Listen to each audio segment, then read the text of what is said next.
This is your next level 3 count with the biggest pro wrestling MMA. A little early on the spot. So many buttons, so little time. Y'all, infidels, we're back here early Wednesday morning to do the first ever co-host taping of the Next Level review. It's not the Impact Attack. That got switched up, but you never know. We might be back on track with that too. Big Ray Hernandez is in the house. Hacker Hameen is here ready to rock it. Let's take it back all the way to the next level era, infidels. Y'all. Yeah, Ray, so much to do, man, and so little time to do it in. I'm up against it, so hopefully this video doesn't chop up as I'm knee deep in Adobe Premiere and the beautiful people and April Hunter, and but now I get to look at the most beautiful person of all, my co-host, the man with the plan, here to stay, ready to talk some Lucha Libre today. It's Big Ray. You forgot something, Ben. You forgot something. You forgot something very important. First and foremost, I want to thank. Yeah, I like that champion gimmick you got there, homie. That looks good on you. Thank you, my friend. I appreciate it, brother. I appreciate it. This was actually sent to me by the tribunal, who actually. So a lot of people don't know this, but I am. Drum roll. Oh, we don't have a drum roll. That's fine. Japanese. It's good enough. I am. Oh, wait, hold on. Let me get my keys off. Jeez. Mask off. Hold on. I got another mask on. I am the Lifetime Achievement Award winner. Here's my Hammy Award. I got to tell you, man, Ben, I was surprised that this was sent to me. It was brought to me, in a big black limousine. Two giant Arabian men came out. Mm-hmm. with the head gimmicks and then the sunglasses, and then they presented this to me and they told me this is for a lifetime of doing stuff. So thank you so much to all of the people who didn't vote. If you don't know about this, it's because you're not important enough. Number one. Number two, this means that I have a place to put my keys. But thank you so much, Ben Hameen, for sending those two men. I didn't like the fact that they stayed the entire week and ate all my food and shit. But other than that, thank you so much. I am so excited. Oh, this thing is heavy. It's like fucking 25 pounds.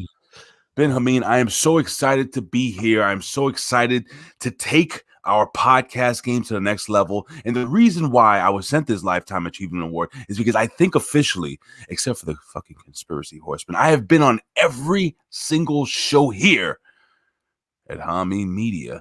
And Ben Hameen, this is your first time reviewing NXT, right? I think I might have sat in once with Bello a long time ago. I mean, because Bello hasn't hosted, in a while. It's been Colin's property and with the vet. And we've had some other hosts in there as well. Sergio. I can't remember who was Colin hosting with before off the top of my head. I can't remember. Me? Was it? Yeah, you. And then even before that, it was before that, it was Bello solo. So man, it's strange. This is a strange show, and I don't know how I feel watching it, to be honest with you, because I watch it completely differently than I watch every other show. And after the good creative of Impact, right, and some of the quality performers of more seasoned performers who aren't in the WWE bubble and program and factory system, things seem far more organic, and I watch this like I'm producing OVW, you know what I mean? So there was a couple of things I really liked on this show, and then the rest of it it made me go, oh no, I'm watching student shows again. Well, technically this is developmental, quote unquote. I don't want to hear it's the fucking third brand. It's ridiculous. Please, it's not a third brand. It's not third brand. So there's people on it that are seasoned veterans enough that they shouldn't even be on the same show with development. You can make that argument, but you can't get better if you don't work with people who are better than you. Right. However, the people who are really great there are kind of working with other people that are already good, so they're not getting the rub. So that's why they call it a third brand, because they're stars. They're not using them the right way to get people over or improve their in-ring acumen. And when you're not doing that, that means you're leaving money on the table by not having them on your main brand. You know, like that. That's so it's just a couple shifts of the chessboard to make it work the right way. But from what I was seeing or what I've been seeing and what I saw on NXT TakeOver, holy shit. Yeah, I get it. I get it. People are putting one match I haven't watched that I really want to see is Walter versus Tommaso. I heard that was awesome. But I watched that the double main event and I was just like, ugh. So, but yeah, man, this was a cool show because there's people, I don't know if it was the rest of NXT's like people who haven't been on camera who are playing the audience, but I was happy to see people at least in 2 rows around there. And I like how they got the fence set up. It feels kind of like a Fight Club type scenario.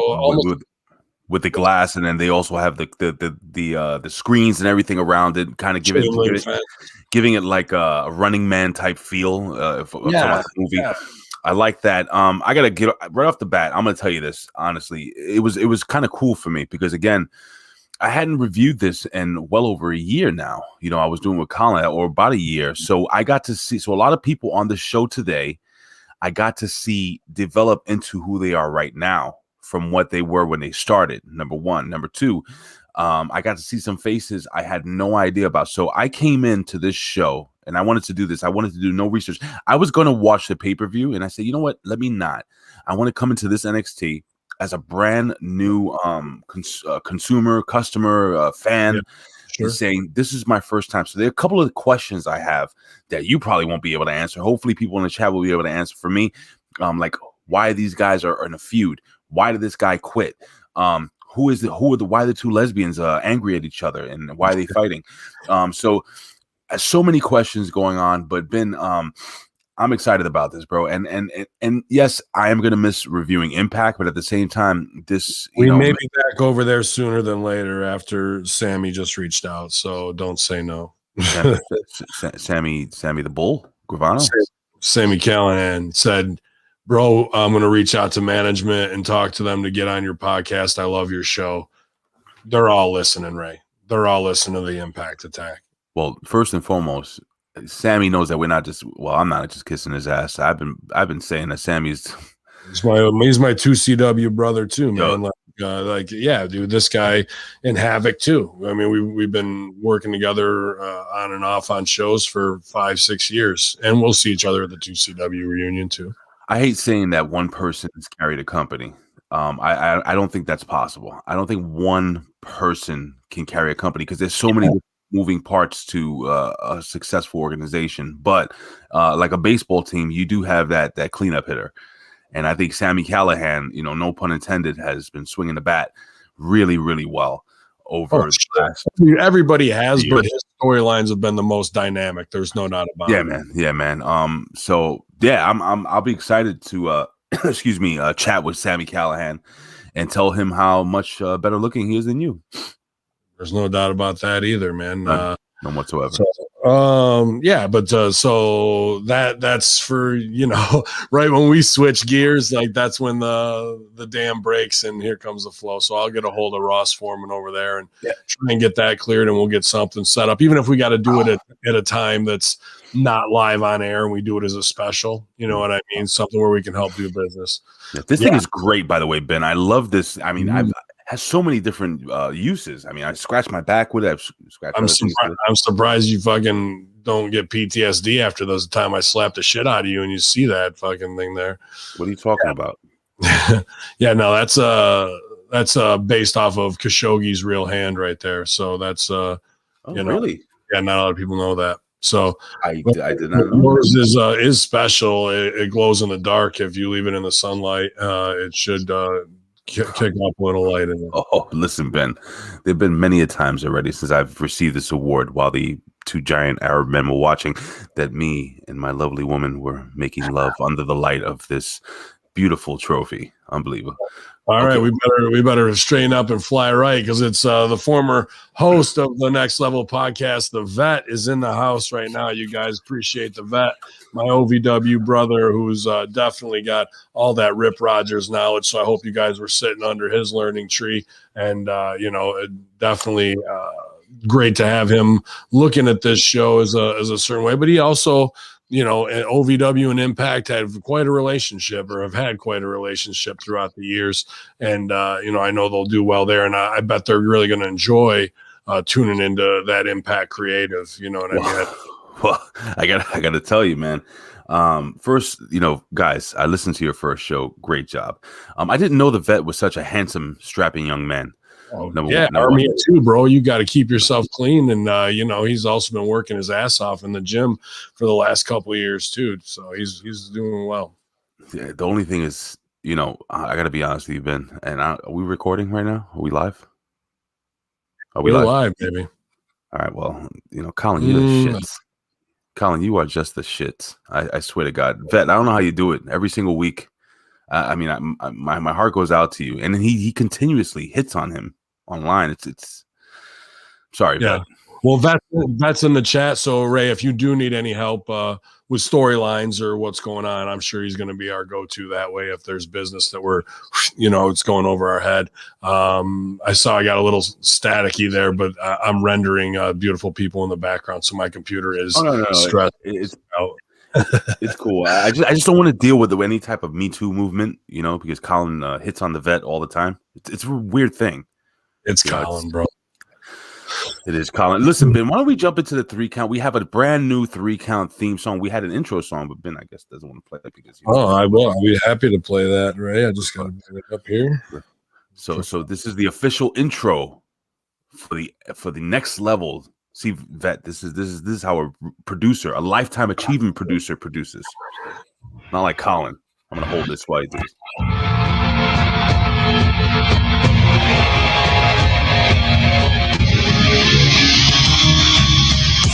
This is your next level 3 count with the biggest pro wrestling, MMA, and world news stories of the day.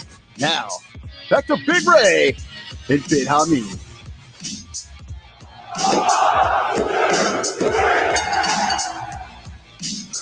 Oh, it is a 3 count. A big shout out to one of the most well-hung people on Hamid Media. That is Rick Vickery, who pumped that out for me.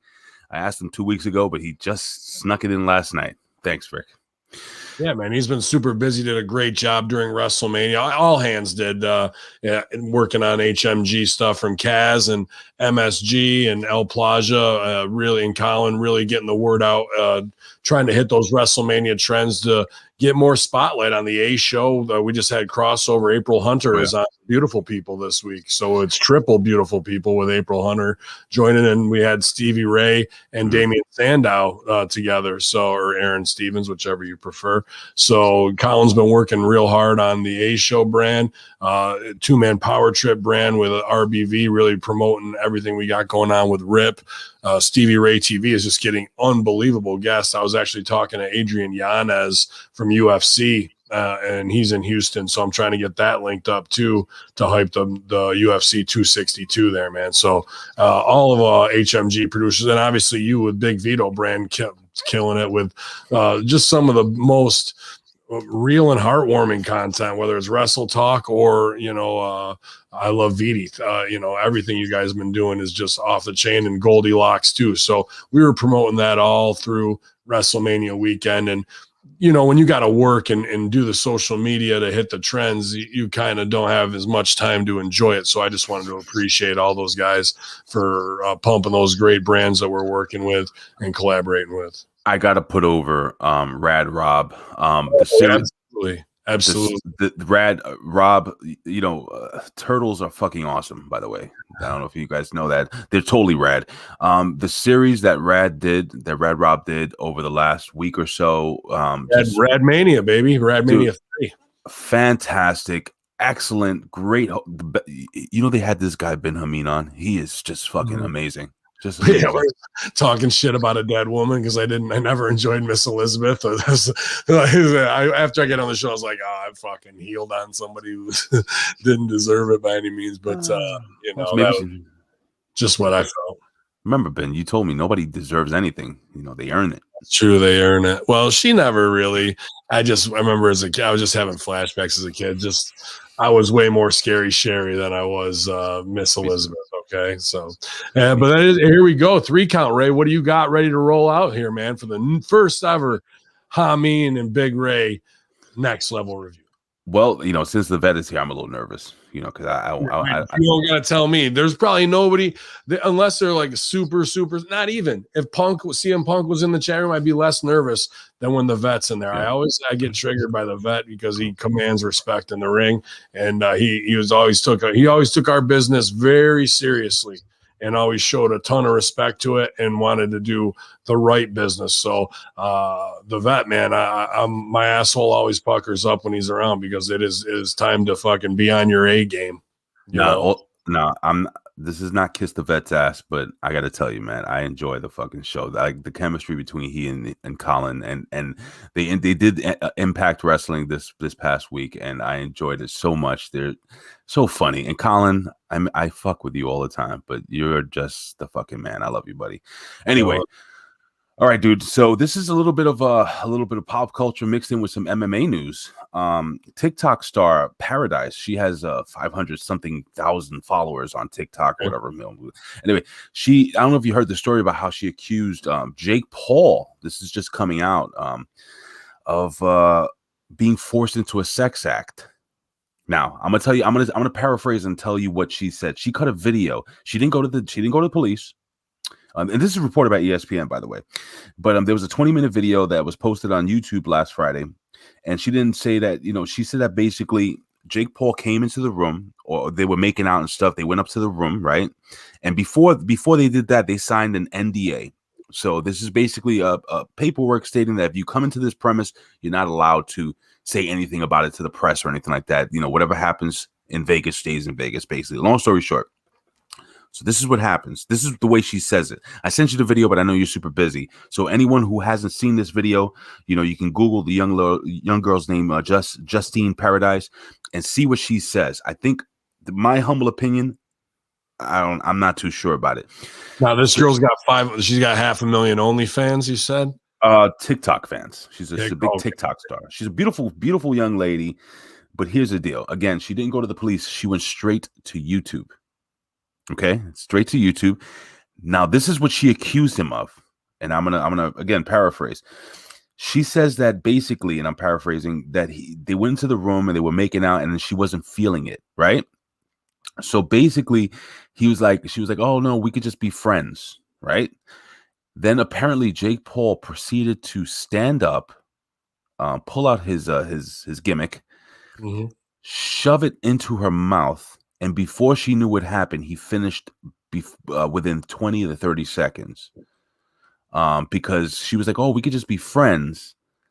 And he finished in her mouth or whatever. We could just be friends. He's like, "Well, what is that good for?" Or something like that. So basically, she's saying that he basically face fucked her. And I hate to put that term, but just so you guys understand what's going on. He face fucked her.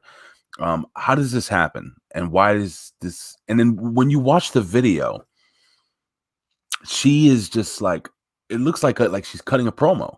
It doesn't look real. She's not emotional. She doesn't look sad. She doesn't look angry. She doesn't look happy. It's just weird, dude.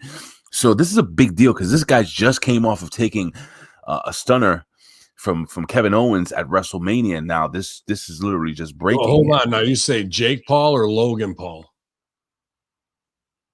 Which one is Jake Paul? Jake Paul, that's not the dude who was on Mania. Logan was on Mania. That's his brother, who's also a piece of shit and went to the forest where people kill themselves, and he was looking for bodies and shit like that. So he's fucking dumb fuck too. But Jake Paul, his brother, is an even bigger dumb piece of shit. Now, does this girl have I'm not here to pass judgment either way, but you're signing an NDA to go make out with an internet star, and you don't go to the cops, and you cut a promo for fucking clout chase on a face fuck or whatever is going on here to try and tear him down. And he's fighting on Saturday. He's fighting Ben Askren on Saturday. Oh, is he? Or is this all part of a ploy to get in his fucking head and tear him down? Not, like we'll see which way things go, but he might be fighting him on Saturday because there's no police report. This is just a girl's accusations on YouTube in the court of public opinion to become more of a celebrity as a victim and a speaking out movement. Now, whether it happened or didn't happen, that's not for us to decide. But as the way you lay it out is the way it happened, as far as the information rollout, what she did and knew what she was putting herself in, what situation, and then behind closed doors, it's hearsay, and she broke an NDA. So, there's not like paperwork versus sexual assault is like, well, you signed it, now I get to sexually assault you. But her pattern of behavior is odd at this time, right before, and it just makes me go, okay, there's more agenda here, and he hasn't said what he needs to say. However, I just watched him, and even though it's a gimmick, in the fucking 20-minute press conference versus Ben Askren, he's a total douchebag too. So there's interesting things on both sides, I'm sure, on this, that somewhere in the middle is the truth. Well, first I don't put it past them, right. And I also don't really, someone who's just trying to chase headlines, don't put it past them to make something more out of something than what actually is. Well, I have to apologize. We got both hosts here. Jesus Christ, they can't give up the show. They're looking through the curtains when like. Are you kidding me? What's going on here? They get bumped up the card and they still want to fucking do the popcorn match. What the fuck? What is going on, guys? Can you at least give us a chance here to do our thing? Well, I have to apologize because number one, I can't tell the difference between Jake Paul and fucking.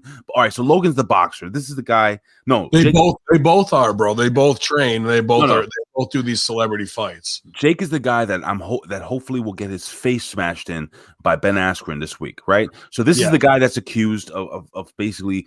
I hate using the term, but it is what it is. This is what the kids say. Let's say forced oral sex. Forced oral sex on this young girl. And I'll tell you something real quick, man. You're not going to be in court going, is it true that you're a face fucker? No. Right. Okay. Well,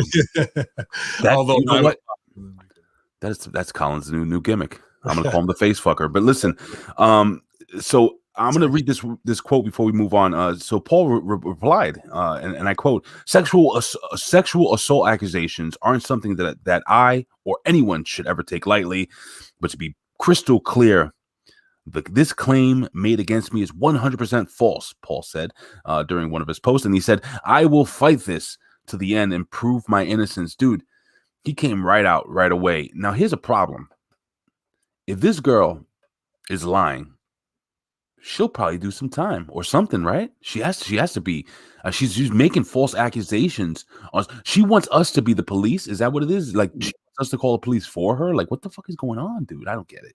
Well, she's only made a false accusations in the court of public opinion. Mm-hmm. He can probably sue her, but I don't see any recourse legally where he's gonna, go through all that shit. And it's right before the fight, so his fucking head is gonna be all fucked up. You know what I mean with this shit? Well, let's move on, Ben. Because we could talk for hours about this, and I'm really nervous. But at the end of the day, these influencers with insane amounts of fucking followers who are then going to hang out with each other and make out, and then do Me Too movement, speaking out shit, and be like, "Oh, woe is me."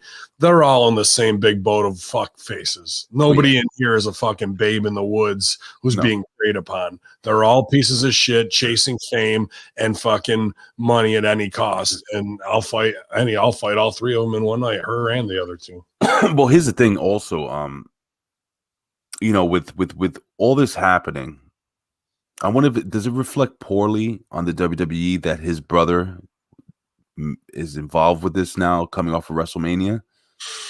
I mean, they were fucking touch holes before. They don't give a fuck, bro. Okay. All right. So check this out. I'm gonna move on, Ben. We have a story that was sent to me by Rick Vickery, and he wanted me to hear. He wanted you to hear this. This is Kenny Omega, and do you have the clip? Hear this, man? I got fucking hot. Can you play it? Can you play it? Is that possible? So Ben's gonna try to pull it. Colin, do me a favor. Get the fuck out of here, please. What are you doing? Like, give me a break, man. You're here with the vet. You harass him all the time. Well, Ben's looking up the clip right now, and then you're gonna jump in here and just spoil the show. Did you send it to me, or did I sent it to you? Yeah.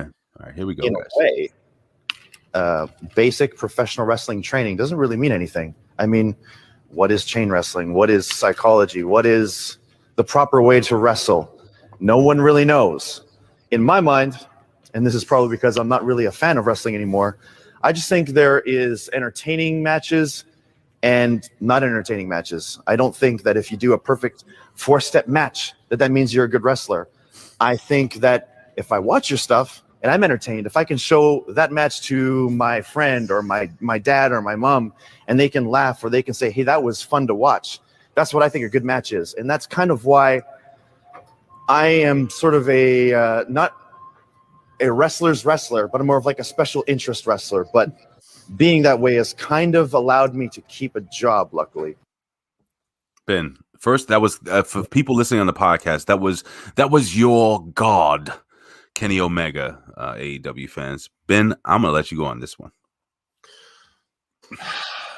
What he's saying, he believes because he has made his name doing a niche style, but that niche style is also bullshit. When I watch his stuff in New Japan and it's fucking 85 kickouts and falsies, that sucks. Then he gets in with a Matt Sydal and tells an arm and wrist lock story that's brilliant in the 4-chapter match that he's talking about. Do you understand when he says that, what that means, or no?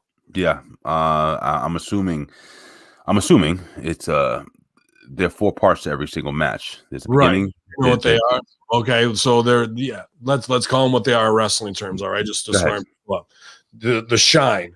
That is in the beginning. You're going to shine the baby face up to make him look good, make him look athletic, make him look stronger than you, quicker than you as the heel. So then the heel has to do what?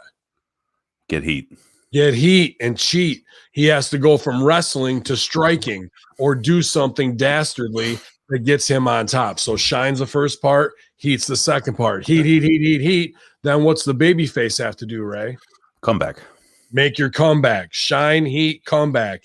After the babyface makes his big comeback, we can shut him down again, move on something. But at that time, after he makes his comeback, what are we doing after that? No, we got to get the finish. A finish. Shine, heat, comeback, finish. That's the 4 chapters he's talking about. Now, in there, you can do endless amounts of things inside of that. You can work double heats. You can get heat right away, and then you got to shine them to make them a little bit and then shut them back down again. But when he just worked shine, heat, comeback, finish with Matt Sydal, it was his best match on AEW. Undeniable. It was. There's no doubt about it. Matt Sydal. Matt Sydal, a brilliant wrestler and also a high flyer, get your shit in guy when needs to be. But WWE, OVW, Japan, I mean, he's worked it all. And now as an older guy, instead of taking risks, he wrestles. He wrestles. And when they did that, it meant everything. So when I met Omega and he had the stars in his eyes before, Khan and saying to me, I'm going to do something in this business they've never seen done before. I get it, but what he's saying in a fucking seminar is completely wrong, telling kids the wrong thing. I don't believe in fundamentals and training. What is chain wrestling? It's everything. It's everything. So when you don't have to stand in a circle and talk out duck one, go two, turn, super kick. This is how they do it in the back, these circles, bro.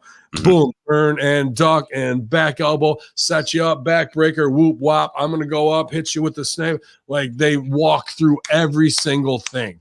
And then when they get out there and the bell rings, you don't know what's going to happen. Like, so somebody might forget something. And if you had this whole thing planned out, now we're fucked. It could be 2 minutes in, 6 minutes in, whatever. But the rest of it, we got to try and get back on track, and the flow's not there. As opposed to going, here's the finish, here's this 1 or 2 spots that we'll get into, and in the middle, I'm going to work my heat, and I'll call the rest to you. And is there anything you got a question on, right? When like to walk through another bullshit and go fundamentals don't matter. Fundamentals are everything because you're not truly an artist playing at their highest level if you're just not out there in the moment. If you're walking through a choreographed thing you did in the back to get spots in, that's a shit fuck kind of wrestling, bro. And it does have its place because he did it in the main event. He did it in the main event on AEW with the Bucks the next week after working the other way And that match was 10 times better. Now the Bucks are going to buck and do all their spots. That's what their money is, you know. Sure. But Kenny can tell a story, and he can do all that shit. What he's saying to those kids is, do whatever the fuck you want in your match. Fuck psychology and do spots and not chain wrestling. But then on TV, he's telling and selling and telling a story that's ongoing. So he's not even applying that logic to what it really means. And at the end of the day, I know he's got the training, but that's not doing the industry any help, because especially young kids like that, you need to have a strong fundamental foundation, not a Kenny Omega said, fuck it, we don't need to do it. We can do whatever we want. And I'm just going to hit 6 Canadian destroyers as a falsie. Okay. All right. You'll never understand. They'll never get to the moment where less is more and controlling the crowd is everything. And the crowd wants to be controlled. They don't want to just sit there and watch guys do a ton of shit. You're not connecting with them. You're not. No, man. You know, listen, Ben, I look at things through a critical eye as well. You know, being around people like you and Apter for all these years, and working with amazing people like Strangler Steve and people like the Vet.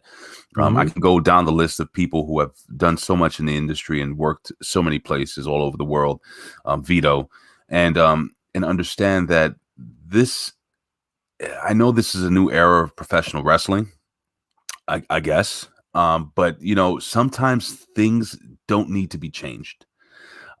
This is why pro wrestling is failing now. This is why people, there is no long-term interest. No. People got at me because I put up, you know, because I was angry or annoyed that Sasha Banks was smiling and giggling and kind of like, you have to understand when she lost her championship after getting whipped in the stomach, right?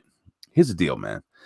Sasha Banks, I get it, man. Like you said, you can do this shit backstage. She could have waited for Bianca Belair at Gorilla. To not do it shits on the entire reality that we're trying to create. But here's the deal. You just lost your belt. You just lost everything. And you're smiling because young little sis is getting her moment. Oh Ben, my God, bro. Ben, here's the deal, man. And this is the problem.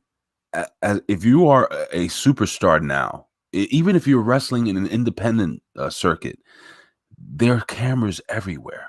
You need to be aware of your surroundings. You need to understand that there are people going to be watching. As soon as you get out of your car, you should be Sasha Banks for 4.5 hours until it's time to be behind closed doors with Vince, Adam Pearce, whoever your agent was. That's the only time they get to see you. When there's cameras around Mania, just like you're saying, Ray, you are Sasha Banks and you are the champ, and no one's taking that shit away from you. Instead, they're breaking fucking character in the curtain call beforehand, crying. They're having moments before the match even starts that are the end moments. The crying moment is the end moment, not I'm a mark for myself in the beginning of this match and blowing that. Dude, like fucking Rocky would get in the fucking ring with Clubber Lang or Drago and start crying because he's so excited to be in the match. No, that comes later after he got his ass whooped and Adrian runs in the fucking ring. Right. They're just marks for themselves, bro. They don't give a fuck about protecting their own business. People just they don't get it, and they don't get why nobody has any, like I said, long-term investment into any storyline now. Yeah. Again, you know, when I look at The Fiend, see, when I was a kid and I looked at The Undertaker, there was a part of me that said, there's something wrong with this guy. Is this guy like a devil worshiper? Is he so? What's wrong with him, right? Mm-hmm. But now you look at The Fiend, and all I have to do is I have to go to his Instagram and see a picture with him holding a baby, holding his child, and like yeah, I'm not trying to justify that because that's a storyline that should be protected more than any other. I agree.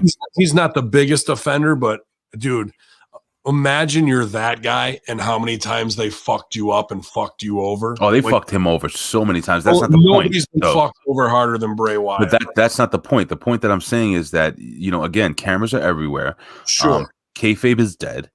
And, you know, it's not dead. It's just not done. Ben, if you fabe and dude, if I got signed tomorrow and you never had to hear the infidel character again. Right. Which don't do that.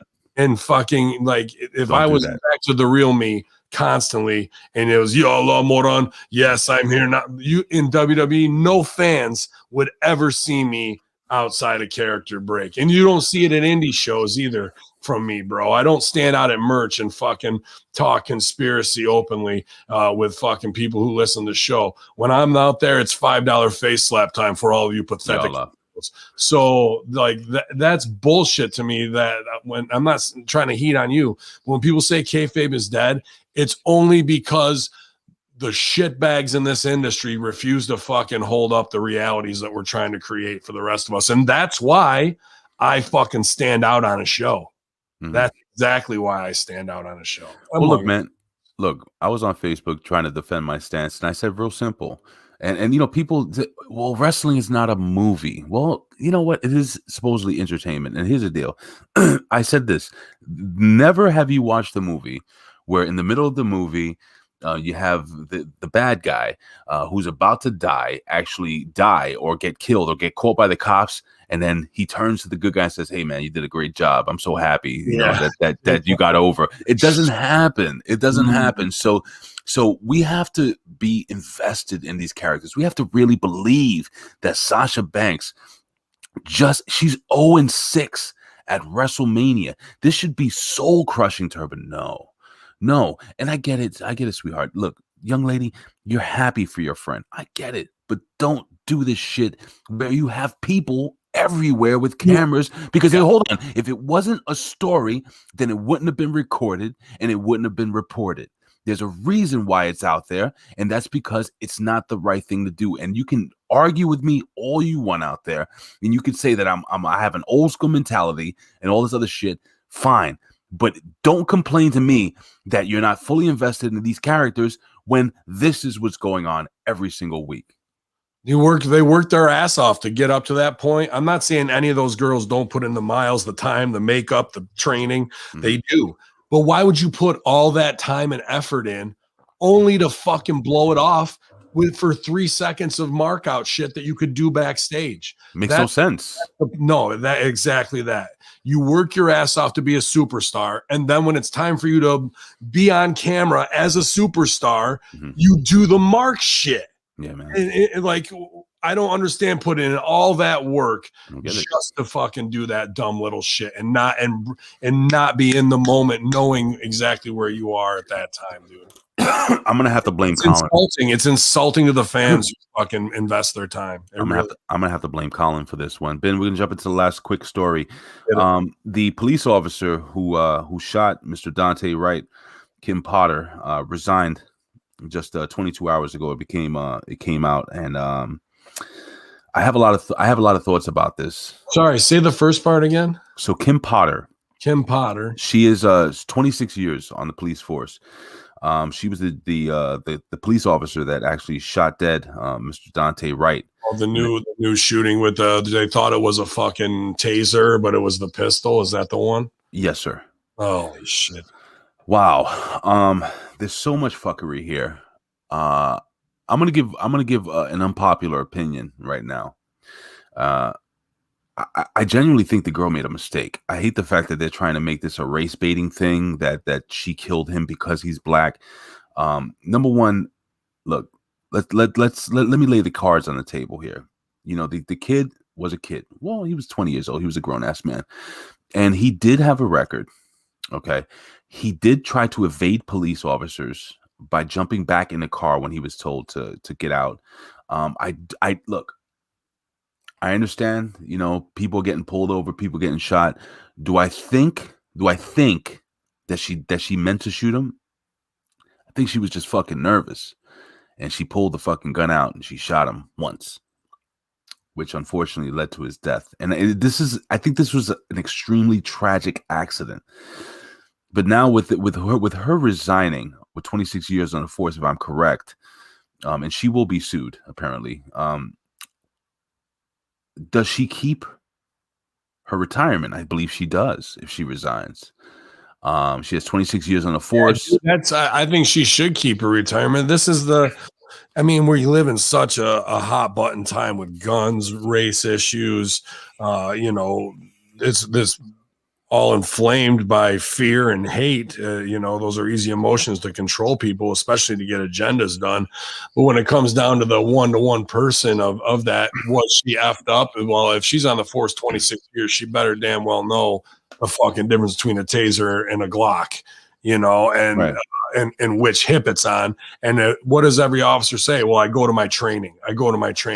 Well, that means you've pulled that fucking weapon plenty in your training, especially when they introduced tasers. So she's probably had all that training as well. So to me, this is fear of a black planet. And I'm not saying she's out assassinating black men in the street. I'm not saying this kid, when they say, oh, he's this age and has a record, well, believe me, that could either be because he does do some dirt like everybody does, or they really just want to, pick up every young black man and get a file going on him at age 16. Right. So, like, you can argue it both ways of what it is and try and besmirch, well, he has this in his jack. Well, let's look at why, how, and if he does that mean that there is racism within that side of that police department who are trying to set guys up, you know what I mean, over and over again?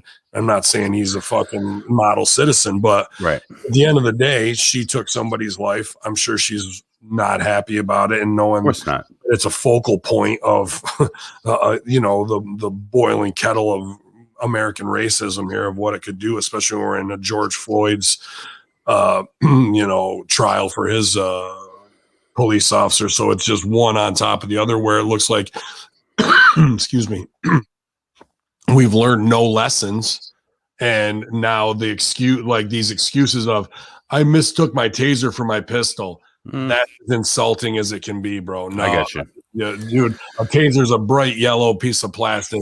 A fucking Glock is not, and you know the difference of it, and how you got to cock it, use it, pull it, and aim it.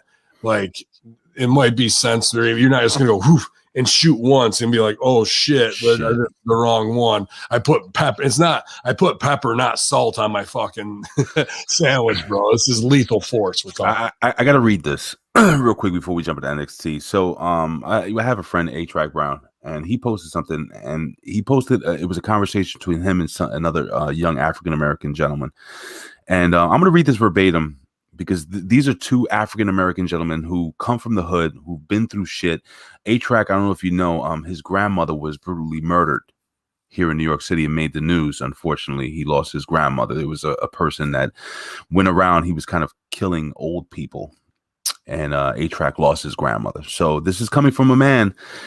Anyway, I'm gonna read this. So the kid, the young man, Jay, I'll just say Jay, he texted Tony Flags, aka A-Track Brown, this: I'm good, how much I hate when people do dumb shit like flash monies, guns, etc. in social media. Now hear this out.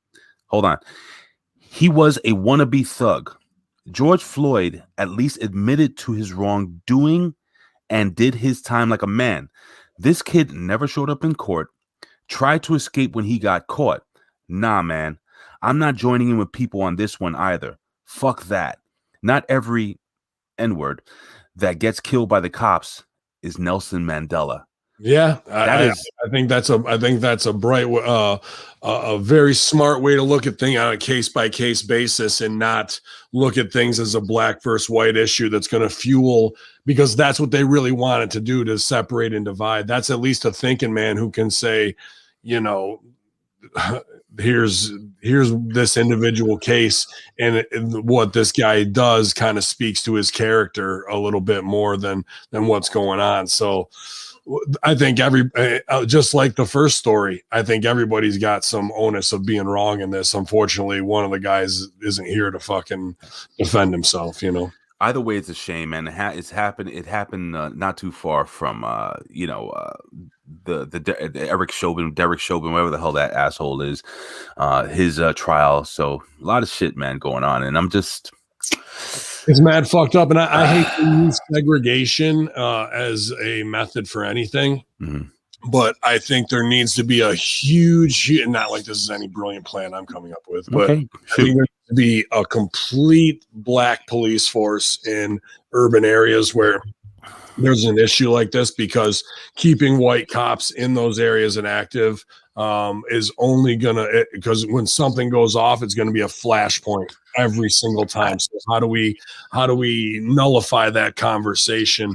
Well, it's recruiting and training people of like race, I guess, to know and police their own. Here's the deal, though. Just recently we had a lieutenant from the military pulled over and pepper sprayed, and that guy got fired too. That guy was a fucking idiot, and he was a black cop.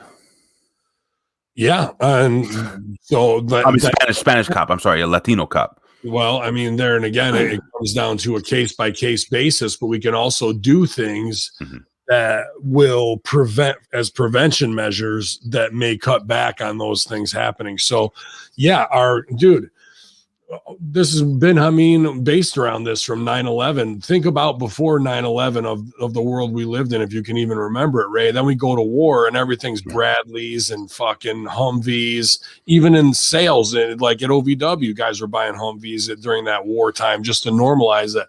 Then Obama brings troops back, but all that comes back. What happened to police uniforms? How do they look now compared to what they used to look like? Regular daily cops look like SWAT guys. Yeah, man. From the 90s now. Yeah. And believe me, you don't bring weapons back, arm people. What do you do with weapons? You fucking use them.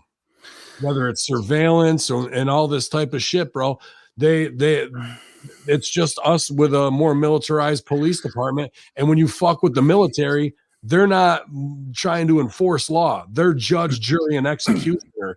And now the police have some of that own mentality, but that was all by design, slowly crept in over 20 years to get us to this point of shoot first on an enemy target. It's not an enemy target. No. It's a fucking person whose society you're supposed to be protecting. And we don't even talk about diffusing situations, helping them out, talking through it. It's fucking pull that shit because I don't know what you got, and fucking I'm gonna click clack before you fucking, like, the fear level. And you can't blame cops because they got to be sitting on one ass cheek all the time, every day now, with as hot button as things have gotten, especially with these court cases going on, because they think every African American is following it and looking for some get back, and that's their own white guilt in their own head that the media has put there over some shit by inflaming these situations and making everybody feel like they've got to take a stance on it instead of looking at it at a 1-to-1 ratio. Oh man, what a world been. And now we move into NXT. Ding dong. Oh God. By the way, I know people aren't fans of Bayley's new gimmick, but I love the way Bayley dresses now. There's something about a woman in a suit jacket and some nice tight pants. Hang out in the libraries, bro. She looks like every fucking librarian that ever was. She don't like no librarian. I know. Librarian, bro. I kind of dig geeky chicks. I don't know what it is. Always have. And get on it. Always have. Well, she's single. I've been on it. No, I'm fine. All right, Ben. So I don't know if you want to play us out or whatever, but we could just jump into NXT. You are my tribal chief. That's fucking perfect. Big shout out to Colin. I just like to mention his name. He's in the chat. All right. So here we go. Ben Hameen. Wait, what is this? Ray really loved Hillary Clinton in her pantsuit. You damn right. That is one thick bitch. I liked her even better out of them. That is one thick. I met her. Did I tell you I met her? Yeah, I did too. I should have fucking punched her in the face when I had the chance. Let me tell you something. When I met her and Bill Clinton when I worked at one of my buildings. And long story short, she is a tiny, thick thing. And Bill Clinton looked like a lizard man. Like when you looked in his eyes, it was so weird. Like it was like there was no soul in there. I'm not even joking. It was just soulless. He was very nice, but she was just some cold. Anyway, but yeah, man, I hit that twice on Sunday.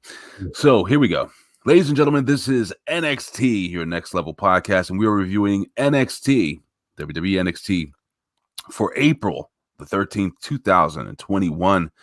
And Ben Hameen, I felt right at home watching this show. Why? Because it was like watching Impact Wrestling. A lot of Impact Wrestling stars. Everyone from who was on screen to people like Mackenzie Mitchell in the back. And this was great. I loved the intro. So I haven't seen Karrion Kross at all. since he's gone to NXT at all. Oh yeah, dude, their intro's great, and that's her singing Scarlett Bordeaux in the beginning. That's her on the track. Dude, this shit was dope. The black and white, him coming out, the promo he cut was fucking spot on, dude. It was perfect. And I sat back and I watched this shit, and I was like, God damn it. How come wrestlers don't do this now more? You know, he was believable. He told you straight up, yo, you're going to step up to me. I'm going to fold you. I'm going to break you in half, dude. And I believed every single word of it. This was great. And I love the fact, Ben, and it made me want to go, hey, dude, you think they bring me in for a get-over match where you can beat the fuck out of me? I'll try and get a little heat on you. You hulk up and then beat me quick in a minute 40. And fucking, dude, if he's taking all competitors, I'll fucking get in there with Cross face to face. Dude, I got to tell you, man, he basically, and I like the fact that, and here's another thing. I'm sorry, I'm stumbling over my words. Watching NXT for the first time, like a new fan, I like the fact that I kind of got a little backstory. So they did this throughout the entire show. I do have some questions still, but they replayed NXT, the takeover, so on and so forth. So I had an idea of what happened between him and the prior champion, but Finn Balor. But dude, I love this, man. I love the fact that he says, you know, he's starving, he's insatiable. And one of the things that really stuck out to me is when he says, you know how people say, you know, there's only one way. Once you get up there, you have to go down. You know, that's a complete lie. So he's saying that you haven't seen his level yet. There is beyond an upper level. You know what I'm saying? There is beyond. He goes beyond that glass ceiling. So I'm excited to see his run as NXT champion. Again, this is my first time watching him on NXT as champion or as a character because I haven't reviewed this in quite some time. So I wanted to ask you, Ben, is there anything that stuck out to you here that maybe you did not like? And if not, then what did you love about it? What WWE does better than anybody else is spectacle. Tony Khan can't match it, obviously. What they have in this little soundstage studio and what they can make it look like on one transition is unbelievable with the tech people they have there. And this makes Cross just looks, you know, like right out of a movie, pretty much every step that he takes. And he knows his entrance. He stands, I was like, he's standing there holding the belt with his mouth open. Yeah. It's been don't do that, Ben. But the thing is, sit there with your mouth open. Everybody at home listening right now for 30 seconds. It's a weird feeling, but he knows that that's what looks good on camera. Yeah, doesn't it feel weird just to sit there with your mouth open, like like you're screaming, but you're not? How does Colin do it for so long? Yeah, I know. Ask Jake Paul. Well. So hold on, Ben. High five. I love this thing. Sorry, I'm sorry. But then you know, with Scarlett there to add to the scene picture, it just looks great. The only thing I didn't like from this is classic WWE of, and this is traditional training, but is putting over your opponent afterward. Okay. It's too babyface for me. Like I don't like that. Like for some guys, okay, but it's Killer Cross, and Killer Cross is gonna tell people to step up. He'll fold them. He'll fucking end them. He'll kill them. Afterwards, he doesn't need to go. Finn Balor is one of the best guys who's ever been in this ring. He should have gone. Finn Balor tried to step up to me, and I fucking ended his reign, exposing that he's not the best. I'm the best. This says I'm the best. Got it. This is what I got out of that. Okay, he beat a great competitor, which makes him even better without having to say that he's better. You know what I'm saying? So in other words, like the fact that I just don't think a guy whose name is Killer Cross should be putting other guys over after the fact that he beat them. He should just be saying, I'm the best, and anybody else who wants in my way will. Like, you got to stay badass. That's too much of a baby face thing to do, and he's too much of a badass to do that. That type of shit is NXT promo class, and them trying to teach them. Here's what somebody said to all of them in class. If you don't put them over, even after you beat them, then you're not doing the business, and they look like shit. But if you say that, then you beat somebody because you put them over like that. Well, that's not always the way. Right. Cross is a neutral good heel. or neutral good baby, but he has so many heel looks and tendencies that he can cut heel promos and stay strong without being like, fuck the crowd. He's just like, fuck that guy. He just stepped up in my path and he found out the hard way that Killer Cross ain't the one to be fucked with. Did he deliver? Yeah, but I over deliver. You know? I was shocked to see that he was a baby face. I was like, whoa, Killer Cross is a baby face. Billy Ray Valentine. Of course you're going to agree with Ben. You're not going to agree with me. Like, what does he say there? He agrees with Ben. That's why these people will never truly be over. What does he mean by that, Ben? Because they don't stick to their character's id of being a murderous psychopath with a hot chick who can who's only hell-bent on crushing everyone in his path.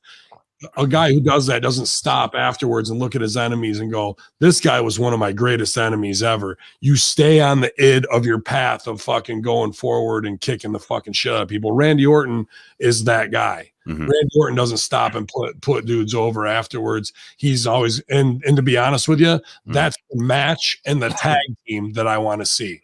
Cross versus Orton and Orton and Cross tagging. Why is Billy Ray Valentine burying me? Can you explain that to me? I'm like, why? Why is he doing this? Easily buriable. There's like 50 things that you can be attacked on at any time. I don't like this. You got Colin. It's a big time next level debut review here with BRV in the house. We got the Vets still here with us and Colin Weissong. I'm sure Stevie might be dropping through, so we keep kicking ass. That's all I need. I need a super kick right to the face. RBV's here too. Jesus Christ.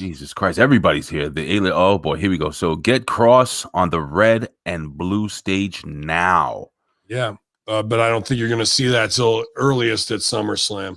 Some people, I was reading, some people were saying that he was boring, that Killer Cross was boring. Those people are fucking morons. Fucking stupid. Like, you guys, anyway, what do you want? Like, you want Kenny Omega?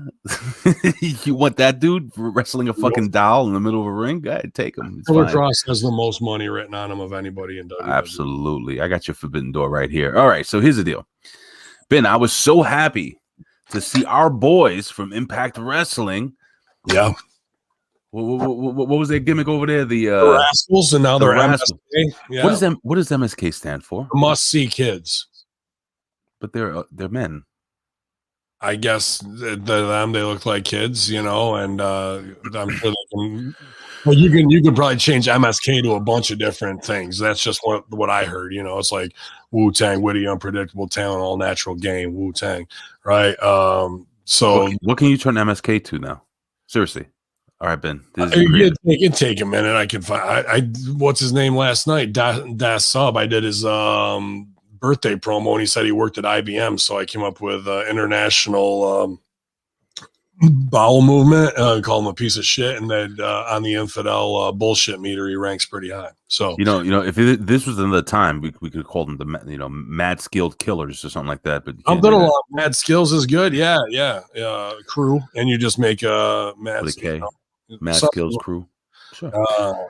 But dude, I gotta tell you, man, Drake Maverick and Killian Dane, that song is so over with me. I could just listen to that shit on a loop. It's weird if it's, but I was happy to see Rockstar Spud, my OVW brother, a guy who definitely gets it. You know, we've seen him in it with EC3. We've seen him with Damian Sandow. We've seen him on his own. There's nothing he can't do because he commits to the bit. He's a Rip Rogers guy, and he knows anything you give him, that's his opportunity to shine. Whether it was Rockstar Spud all the way up to Drake Maverick with his super hot wife trying to get laid and shit, right? So he keeps getting marginalized, but he keeps getting opportunities because those guys know he's got an awesome mind for the business. And I like Killian Dane, bro. I like him a lot too. Yeah, I like the big hairy look, just a guy in a t-shirt, just fucking. He couldn't stand to lose. Maybe 20. I like him big and heavy like that. I think he's got a lot of Bam Bam Bigelow feature to him, and it's been a while since we've seen somebody like that. And MSK is the opposite of what they are, a big man, little man team. These guys are athletic high flyers who they do their spots, but they Impact really helped them get over being spot monkeys and learning how to work. And this was good. That fucking flying cross body from Dane on the outside was a motherfucker to take. Yes, it was a motherfucker. And I got to tell you, this was a nice kickoff match for me, man. I really sat back and enjoyed every minute of it. I had a lot of fun watching it. I was trying to find things I didn't like about it, and I couldn't. Everything from, the character of Killian Dane and Rockstar Spud, just it's such an odd pair, but it's so much fun to watch. And these two kids, MSK, are just really good at tandem tag team, which you don't really see nowadays. It takes you back to the days of the Rockers, when they did all the double drop kicks and the double hip tosses into, double elbow drops and good stuff, man. Good stuff all around. And by the way, MSK did go over here. But after the match, Alexander Wolf comes out and he confronts Killian Dane. Now, Killian Dane was his old tag team partner, if I'm correct. And then Sanity with Eric Young. Yeah, Imperium. By the way, Imperium makes fantastic what is it, butter? I love that shit. Was it Imperium? Is that? I don't know. Anyway, fantastic. They come out and they basically attack the tag team champions. So these guys, Imperium is going to make their statement here, I guess, here in NXT, and I'm looking forward to seeing that. We go to a video earlier with Mercedes Martinez demanding money from Robert Stone, and then some other large lesbian comes out to fight her. It was very weird. I don't know. So my question is, what the fuck is going on? If I'm a new fan, I don't. Why does she owe her money? Why does one girl owe the other one money? Why is this guy wearing 2 Michael Jackson gloves? By the way, big shout out to our boy who was also in Impact Wrestling, a very Impact Wrestling heavy show. I mean, that's what NXT is, right? Like, you're getting Impact talent who's already TV ready and doing great work. Then you're sending them to NXT which is their training center, to learn the WWE style and the model of shitty promos, which really equates to stop doing your art through your own voice and do it through our voice that's fucking cookie cutter. And then if you do it well enough, we might get you on the road, only to tell you need to stop doing that cookie cutter shit and find your own voice again. Like, that's the fucked up part of all of this, bro. Yeah. And later it happens. But when it comes to Robert Stone, or whatever you want to call him, formerly Robbie E, dude, the guy gets it with character. Even when COVID first started and he was doing the thing with Chelsea Green kicking his ass, and they all had to be in NXT, like sitting around, like he'd be over there in the corner all fucked up and hunched over from the night before when they had to be on the floor. So that's a guy who sells his character. The second he gets out of his car, you might see him at the store, he might be limping around, like Robbie gets it, and he's a family man with twin boys, so he knows what these jobs are worth, because I worked a lot of indie shows with him right before he got signed, where he put in the miles just so he could take care of his family. So this guy knows his opportunity and he knows how to make the most of it. I'm a big Robbie E fan. This shakedown at the end, where she's screaming at the fucking announce team and all this, I'm just like, yeah, this is what the difference between a Killer Cross segment and them learning the difference of how working for TV and getting a character over. I like that they committed to the bit, that it wasn't phony, right, of what they were doing, but it was hokey. Does that make sense? Like, I get it, but the one thing I will say is when Mercedes Martinez is on your screen, I could see that woman shaking somebody down. She has that look. You feel me? Yeah, maybe, but would she?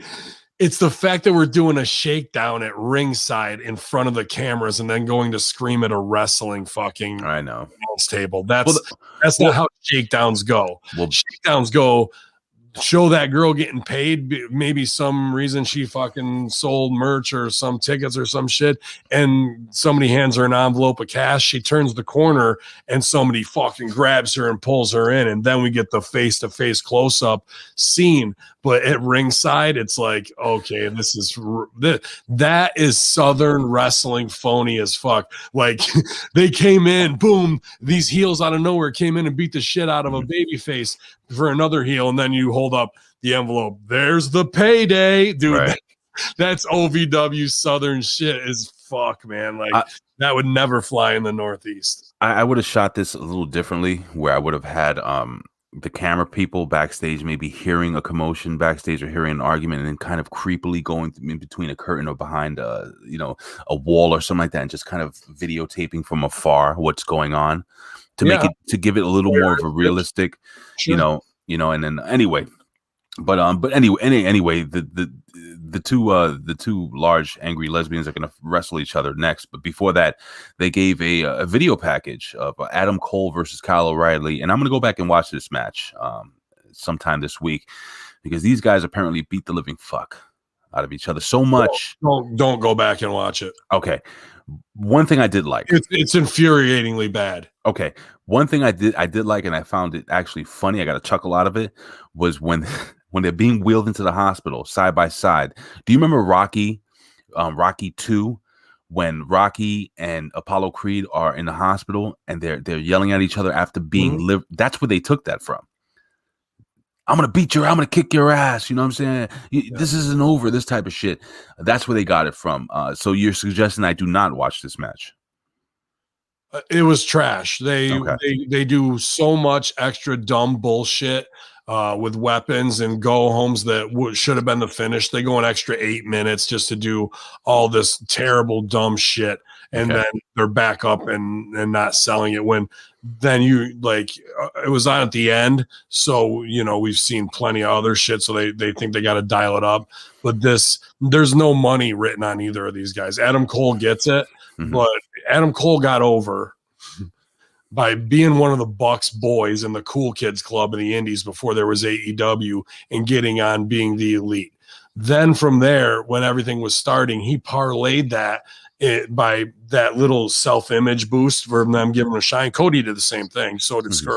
But got that boost to get over at NXT, and they jumped on him to be like, haha, they're not going to get him for AEW, and we got one out of the Elite Club. Cole worked all of them because his size is never going to be believable. He starts out a match working something right, and then by the end of it, we're given kryptonite crunches off the top of a fucking cage through a table that's a kick out spot, but you're going to go into some stupid little knee that's a finish.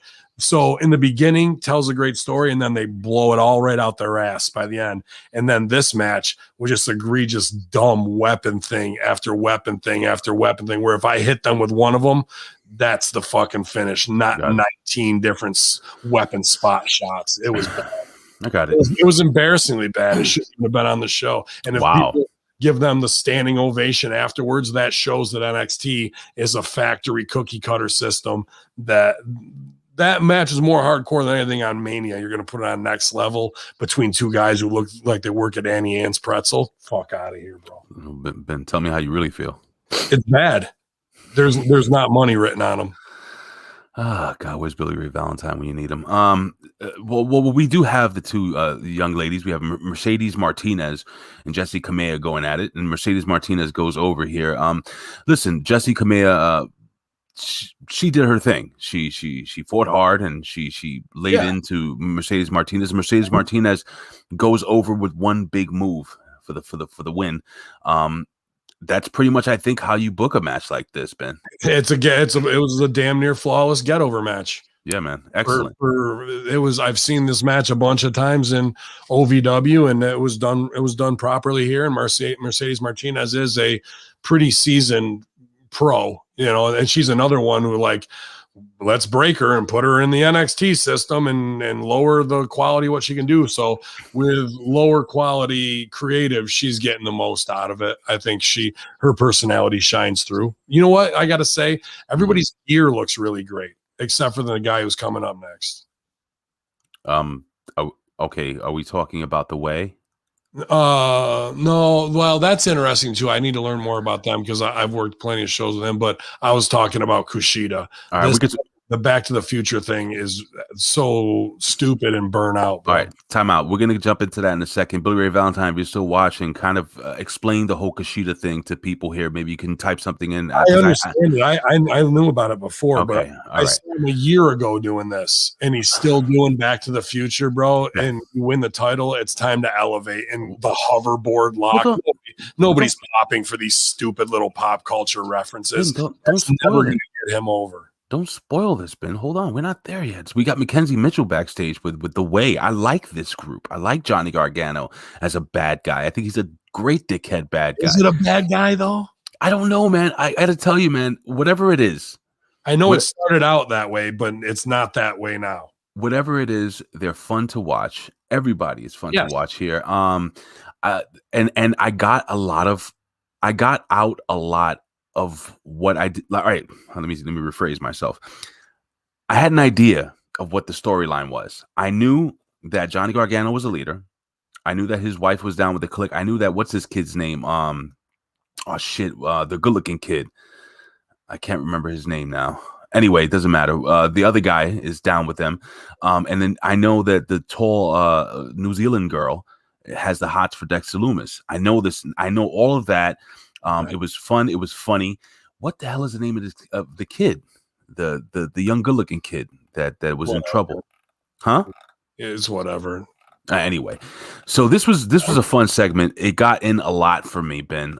What did you get out of this backstage interview segment? And I'll try to get this kid's name. It's Gargano committing to character, was interesting to me because Gargano's pretty straight-laced and like the under baby face. So to see him had formed this group, I was like, okay, where's it going? But then at the end, they walk off and do the put your hand in team. They're doing a lot of babyface comedy stuff here where they all walk off and then somebody does the sight gag and walks off the other way. Like, no, this way. Oh, come on. And then walk back through the scene.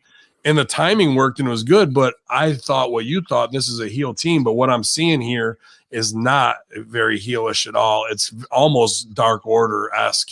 What should be heel, that's comedy babyface. Austin Theory. Yeah, whatever.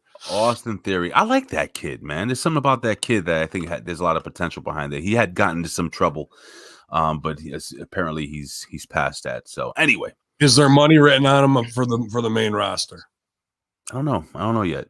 I'm gonna hold back my my judgment right now. To be able to look at a guy in their work within X amount of time, and he's already been up on the main roster and sent back down.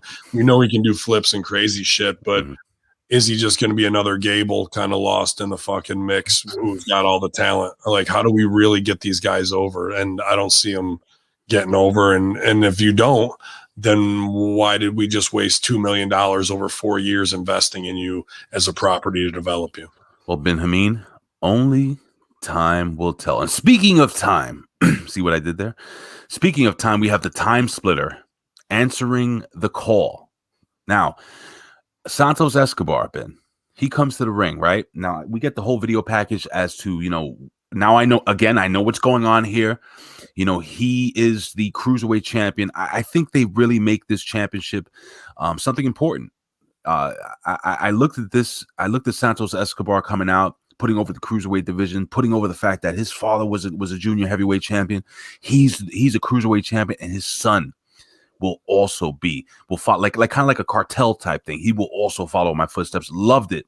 I said to myself, fuck, this guy should be champion for a long, long time because he's got charisma. Yeah. He's got a great look. He's got a cool faction with Zema Ion back there, brother, with his arms folded, looking all cool. And I loved it, dude.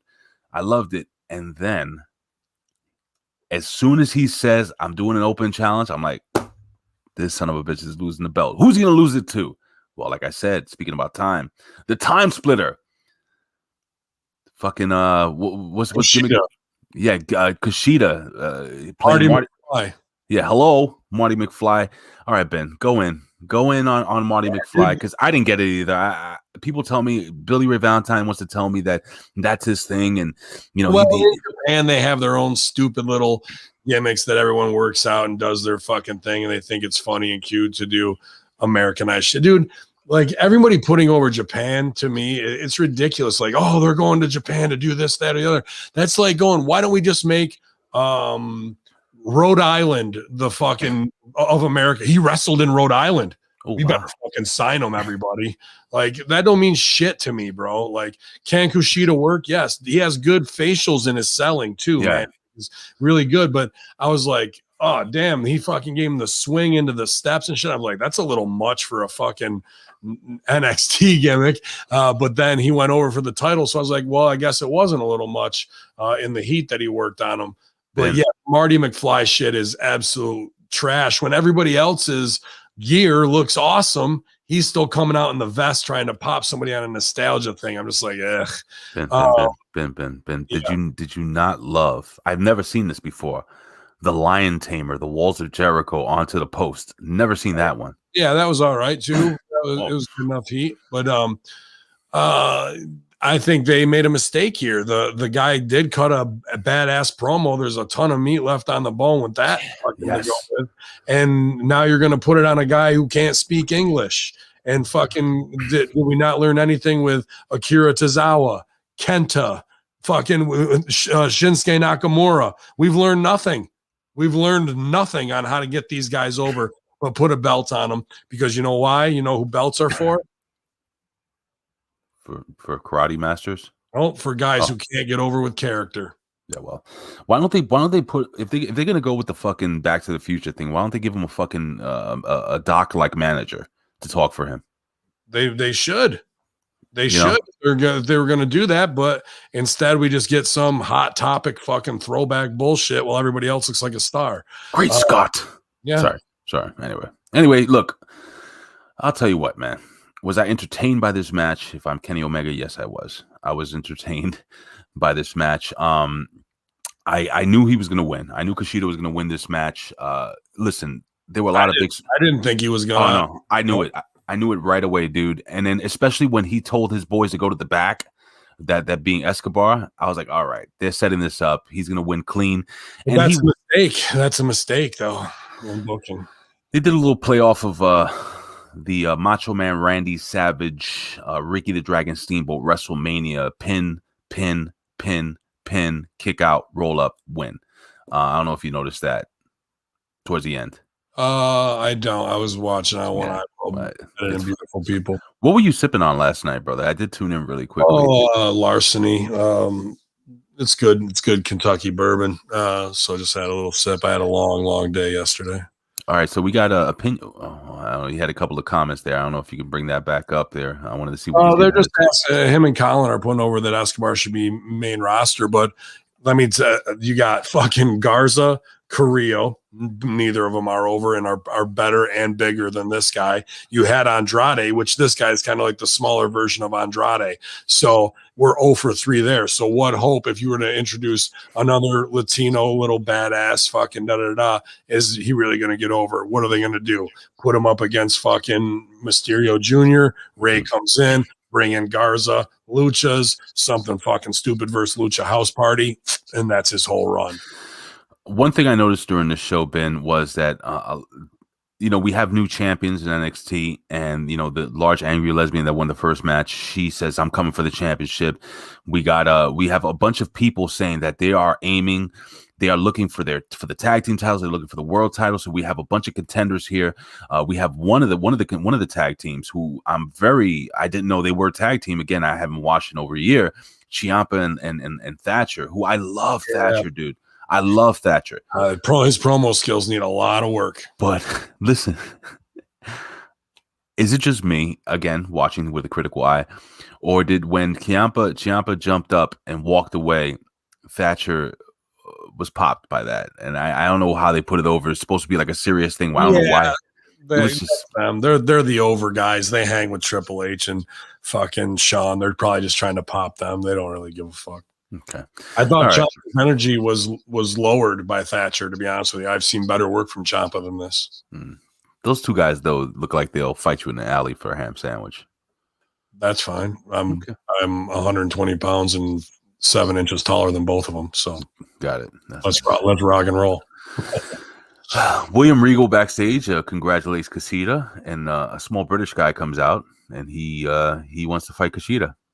So again, another challenger out there looking to stake his claim as the next contender for the Cruiserweight title. What's this guy, Devlin? Jordan Devlin. Do you know anything about this kid? Jordan Devlin. 6-time IWGP Junior Cruiserweight champion. Oh, that is he talking about Kushida? Oh, he puts Kushida over. Okay, yeah, anytime. Kushida says anytime. Okay, so I guess That's the dude in the back. Yeah, that's another dude. He comes in to fucking talk with whatever Europe Irish accent, and he's fucking talking all this shit to Kushida. I'm thinking to myself, he don't understand a fucking word you're saying to him right now. Like all that shit wasted. He has a tough enough time understanding English, probably from Triple H and Shawn. No idea. Fucking thick Irish accent on top of it, and fucking. Oh, yes. Dude.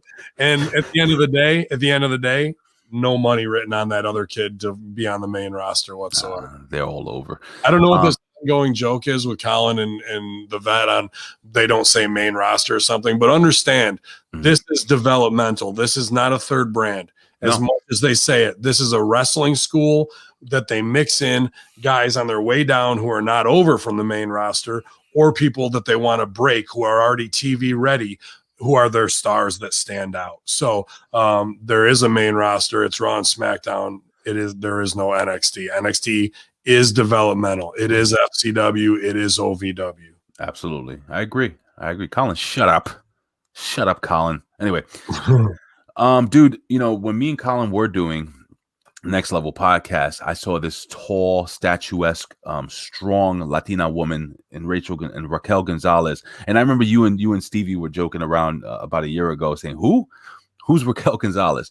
But I did say, and you can go all the way back and listen to those old shows, that I thought that young lady was going to be something. And I thought she was going to be champion one day, and she is. And this was a segment where, she goes out there. At first I thought she was when I was watching, she was a heel. Now she's a big old baby face. Somebody with that look, I think, should remain a heel, my opinion. But they also bring out the SmackDown and the Raw champions, and they all stand in the ring. Ben, what did you think of this entire segment here? With all the girls, yeah.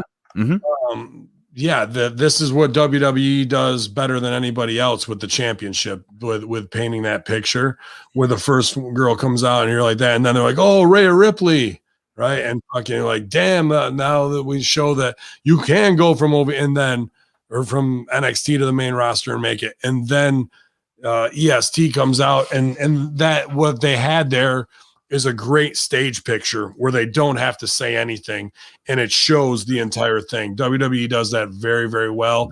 And I was surprised by that because I didn't expect to see that as well. Neither did I. And that was a really good moment that, was well thought out.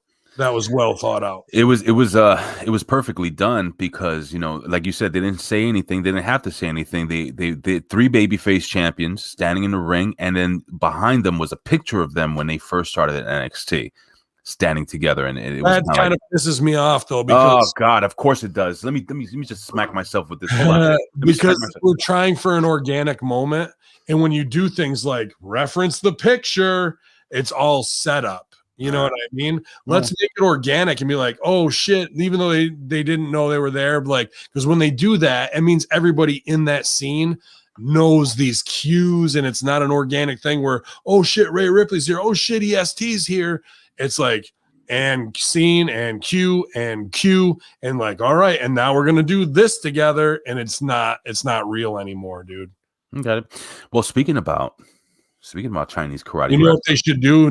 What they actually should have done for next week if they wanted to get people seriously involved and get that Raquel Gonzalez over. Is they should have pitched a champions triple threat match, no titles on the line, all three champs next week in the main event. Oof, that would have been crazy. And done a baby face finish, no big impact, some fucking catch wrestling finish. You can do that, or you could have had the three next challengers come in and spoil the show. Could have, but I think a babyface triple threat match is a better fucking thing. Oh, yeah, at the end, have them run in and get heat. You mean right? That? Yeah, absolutely. You could. And then guess what? Then you have a six woman match for the following week with the three champions teaming up together against the three challengers. Yeah, shitty six. Absolutely. There you go. We have William Regal. Speaking about Chinese karate wrestling from Korea, we have William Regal putting over the Warrior of the Sun, Mm-hmm. They sign another Japanese talent, another female Japanese talent who won't get over on the main roster, by the way. She's good though. She wrestled Serena. I seen that match. She's different than Io Shirai and fucking. Can she speak English? I don't know. I know her match with Serena was as good as the one Serena had with Asuka. Ben, can she speak English? No, I don't know. No, I'm telling you, no. Okay, she can't. The Asuka promos are my fucking favorite. Well, yeah, but she's Japanese. That is terrible, Ben. Would you stop that? I didn't say it. All right, well, you're kind of right. If any of you refute that, I dare you to come out here and do something about it. I'll do something about it. You just won't like it. All right, Ben. So they put this over. So I guess I'm looking forward to seeing her in the ring. Yeah. Okay. Cool. I think she can. If you put the right opponents and do the right catch wrestling. But if you're going to do the dumb shit, then it's not going to last. Well, Ben, next up we have a guy that looks just like Cheeseburger, Leon Ruff versus an angry mumble rapper, Isaiah Swerve Scott. Listen, Leon Ruff, I know you're gonna be like, oh no, Bray, you're wrong. This guy sucks. No, I love this fucking kid. This kid is so. I saw him when he first started, when he had the stupid the national title, whatever the hell they call it, and he put it around his waist and fell down to the floor and stuff. But there's something about this kid. I know the kid is 100 pounds soaking wet. It's just something about him I like. I can't pinpoint it. I just like him a lot, dude. Isaiah Swerve Scott got the shit kicked out of him during this match. I don't know why he's an angry mumble rapper now, but these two guys beat the fuck out of each other, I should say. And Swerve Scott goes over. He should have won. The bigger, stronger guy should have won. But I got to ask you, what do you think of this match? And do you think Cheeseburger is over? I know it's not Cheeseburger, but do you think he's over, this kid? Oh, no, you are wrong, Ray, but you're wrong about how I feel about it. I think Leon Ruff is fucking great. Fantastic, bro. I love this kid. I think he shows great passion. I know he worked his ass off to get that spot. Like he was on AEW doing all the indies. 157 pounds is tough to swallow. When they announce him as that, though, you're like, oof. Not if you're a TikTok star. What? Yeah, yes. Swerve, though, I'm a big fan of Swerve because I wanted to work him when he was Kill Shot in Lucha Underground. And I like the mumble rapper thing where he's in the studio cranking out his shit, working on his art, because all he needs to do is get that. Here's what's smart about that. They got Bad Bunny. They got the music hookups, whatever. All they got to do is get him on one, like the Migos or some shit, on one track with him, and fucking it's off to the races. This kid's a fucking star, So Swerve can do unbelievable things in the ring, but this had its high spots, but this was a shit kicker of a match. They beat the fuck out of each other. Yeah, the one thing I probably wouldn't do that Leon Ruff did, he does a fucking arm breaker off the fucking his own bump on the floor. I'm like, why the fuck would you do that, bro? Just hangman his arm over the top rope. It's the same fucking heat. So there's a couple things, but that's him being an indie guy and a kid with a lot of punches on his bump card that haven't, he just doesn't know yet how to work as smart as he could. I have to ask you about this one move real quick. I'm sorry. There's this move that Leon Ruff does, which is super dangerous, doesn't make any sense, where he kind of throws himself back into the ropes where he can decapitate himself, and he goes into a clothesline. It's like a weird, I don't know if you saw it, man. It's like he's going to do a suicide dive. He catches the ropes with his arms and then springs back and then hits the guy with a clothesline. It looked weird. I don't know. Did you notice that? It's lucha, but yeah, it's good. It's interesting take on things. I don't like the Moxley second rope rock back one. That's the one I'm talking about. It's weird. I'm not a fan of that one, dude. Like, it didn't look as bad, but Moxley just hoarded out every match. You knew, like, here it comes, and he doesn't even do it anymore, which is good because I fucking hated that move. But yeah, that's indie stuff that made it to the main roster, and if it's used correctly, like in not a spot, how that move should be done is fucking the other guy's getting heat on you, hits you, you sell back, boom, hit that, and then come out and hit it. Not like, let me run in, do a second rope cool guy, and then fucking come out. So that move does have merit. It's just now it's a get your shit in Indie Fest thing, as opposed to being on the cell using the second rope to come back and propel you. So everything gets watered down from how it should be. So did you enjoy this match, though? All in all, this is my favorite match on the show. Oh, cool. Very cool. I actually enjoyed the tag team match. That was my favorite match in the show. That was good, but I like this because I was surprised at how good it really was. Leon Ruff, what can you do with this kid, man? Like, he's 157 pounds. I put those guys together. Is I he think best buddies in a relationship that's back and forth. I think they can fit in. I think their styles fit together.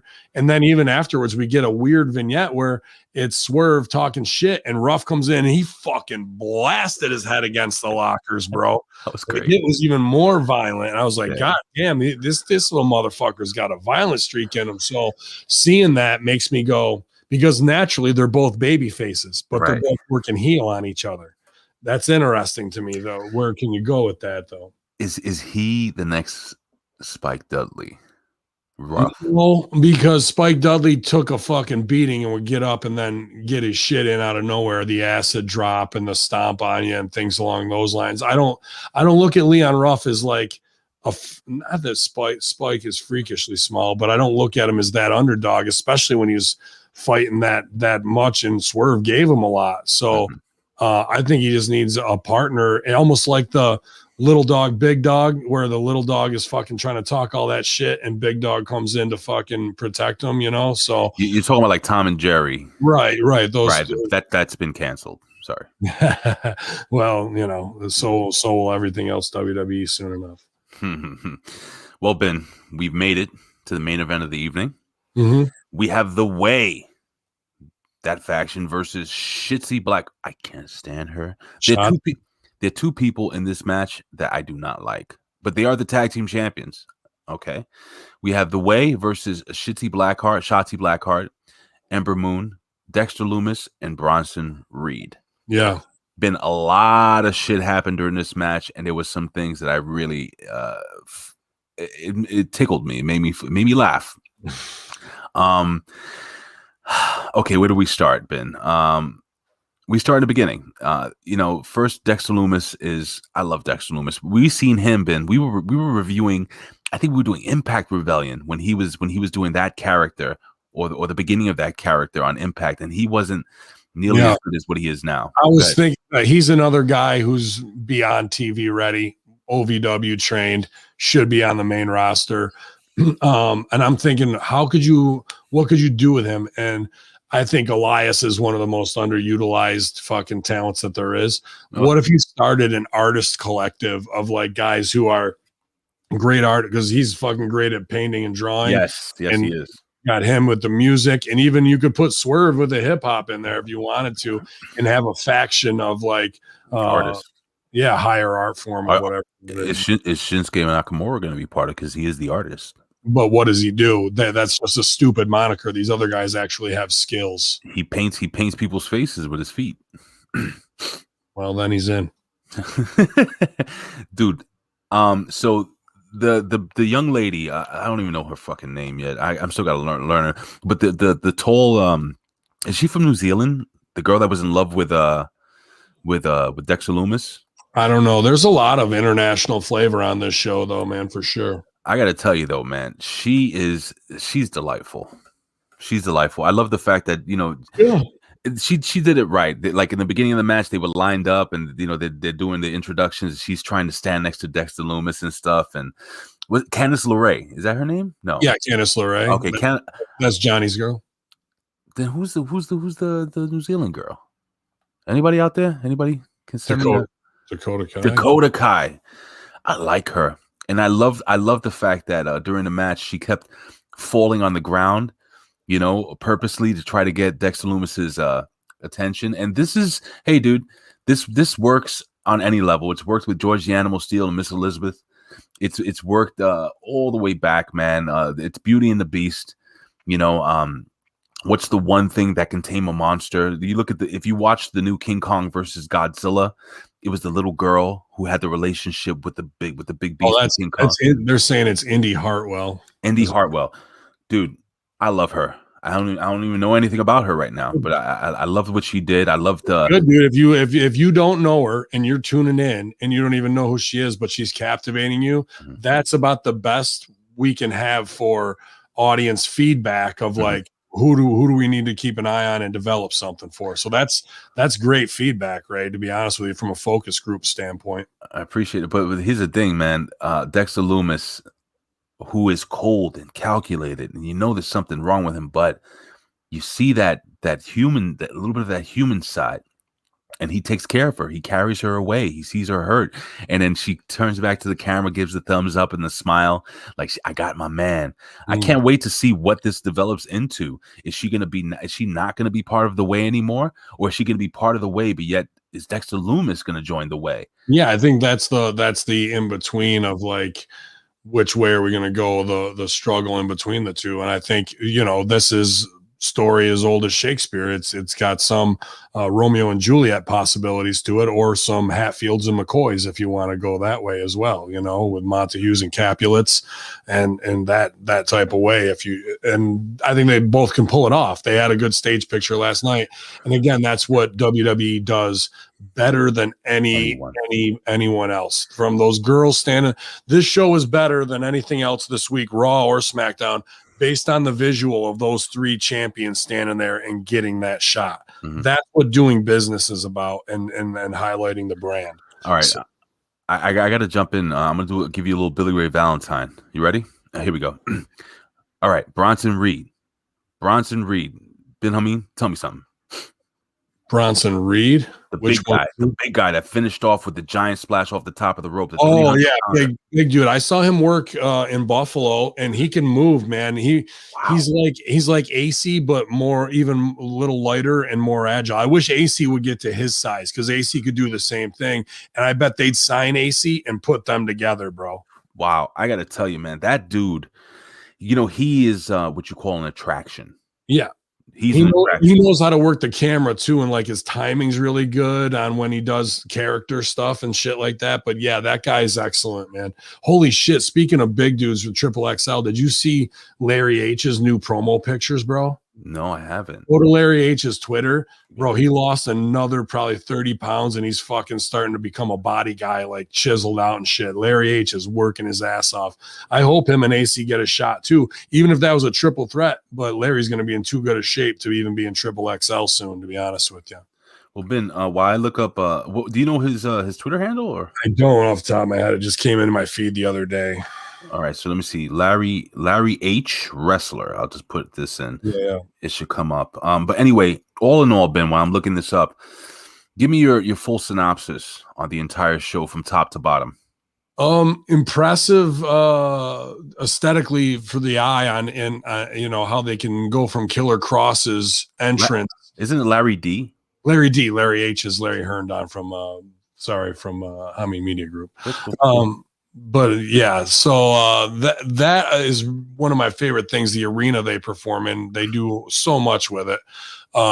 There's a lot of potential on people that I don't know about, that I'm anxious to learn about, and people who surprised me that I wasn't expecting that kind of performance out of Swerve and Leon Ruff that we got here. But for a Tuesday night kickoff in the new time slot, WWE did it very well, bringing back those champions. They furthered the storyline business with the W, and then this at the end with carrying her off. There was a lot of good in this show. But again, my biggest thing with NXT is you got some people who are ready for TV, main roster, and you got some people who look like complete amateurs, which you are going to have on a developmental show. But how long are we going to do that back and forth without doing business? I think we missed a couple points by not raising the acumen of our more amateur performers and protecting them. Wow, look at this. Look at that transformation, dude. Look at that, bro. Like, holy good shit. Good job, Larry D, man. Wow. Dude, Holy I hope shit. he gets big opportunities. That's a lot of work right there. And he's got a ton of carry. We've been putting him over for about a year. He's been on the indies for 20 years, bro. This guy's, I'm glad that he's getting his chance. It gives me hope to, like, you never know what the fuck can happen. But there's nothing more dangerous than hope, as they talk. No kidding. Listen, man. I quite enjoyed this show, and I quite enjoyed the fact that we had the heavy hitters on with us here this morning. Rick Vickery. Well, that is his middle name. Rick Vickery, Colin. Thank you to the vet for joining in with us. Billy Ray Valentine, everybody else who came in on with us. Thank you again, Ben, for this illustrious lifetime achievement. I'm going to actually update my Twitter. Lifetime Achievement Award for Hami Media. This is going to be put in fantastic use. You know, Ben, I told you, I hang my mask on it now. I have my mask here. I hang that. I put my keys on it. Look, Jen is so happy because now I know where my keys are all the fucking time. It's fantastic. This is a great thing. It's a multi-purpose. And also, when I'm making love to her, I have a little bit of a little light in the room. You know what I'm saying? When we keep the light, look at that. I just have to be a 2-time Hammy Award winner. Wow, that's beautiful. $5 face slap. $5 face slap. Well, but shout out to Larry H. He actually made these and sent them to me and shipped them to me, man. So when my printers were down during the Hammies, this is his own design, to be honest with you. So big shout out. I'm glad you're enjoying it, bud. Well, it's better than the one Colin got. I don't know if you know. Somebody sent a round lower base one. No, I heard he got like a phallus. He got the one finger. No, he got the big gimmick. He got a big gimmick. Anyway, listen, thank you so much, guys. This has been really fun. This was a good first show. Ben Hameen, always a pleasure doing this. I take absolute joy in doing these shows with you every single morning. I always enjoy it too, Ray. Me too, buddy. And I got to tell you, man, Colin and the vet, listen, guys, give Impact a chance. It is the best wrestling TV show on professional wrestling. Yeah, it's going to be tough for them after having no fans and seeing fans in NXT, but the quality of the creative is going to be good. And I think the quality of the matches are better than what we're seeing here too. If I have to say one thing in WWE production, if you guys are listening, the whole murmuring when people are doing promos in the ring, listen, guys, kind of tone that down. Enjoy vacation. Ben, you going on vacay?